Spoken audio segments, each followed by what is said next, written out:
Hello दोस्तों, तो कल हमने सीखे थे डिवाइड यानी कि भाग। तो कल मैंने आपको बताया था डिवाइड वाला यानी कि जो पूरी तरह से विभाजित यानी कि कट जाता है। आज हम सीखेंगे शेष वाले। सेम रूल तो वही होता है, बस वही देखना होता है कि इसमें शेष कितना आएगा। ठीक है, तो ये है हमारा। मैंने आपको कल बताया था कि जो टेबल होता है उसी से पहले वाली संख्या मैच करते हैं। अगर ये इससे छोटी होती है तो हम दो संख्याओं को एक साथ लेकर टेबल में ढूंढते हैं, वरना अगर ये इससे बड़ी है तो एक ही को लेंगे। अब जैसे कि ये 6 है और ये 9 है, तो ये इससे बड़ी है, तो इसलिए पहले केवल 9 के लिए ही ढूंढेंगे। तो 6 एकम 6 और 6 दूनी 12, तो 12 तो 9 से ज़्यादा हो जाएगा, इसलिए हम लेंगे 6 एकम 6। तो एक को तो हम यहाँ लिख देंगे और 6 को लिख देंगे 9 के बिल्कुल नीचे।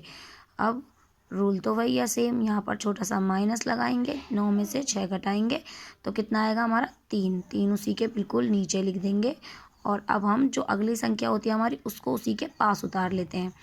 अब ये बन गया हमारा 38 यानी कि 38।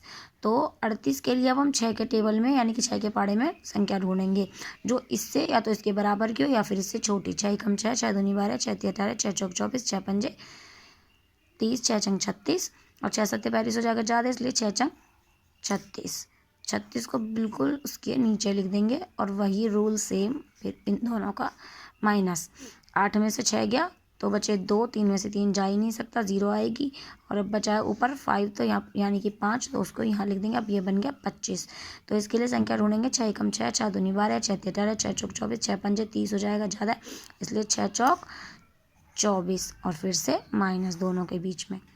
और 5 में से 4 गया तो बचा हमारा 1 और 1 हो, क्योंकि ऊपर अब संख्या नहीं बची। अगर ऊपर संख्या बची होती तो फिर से उतारते, क्योंकि ऊपर संख्या नहीं बची है, तो ये बन गया हमारा शेष। Thank you.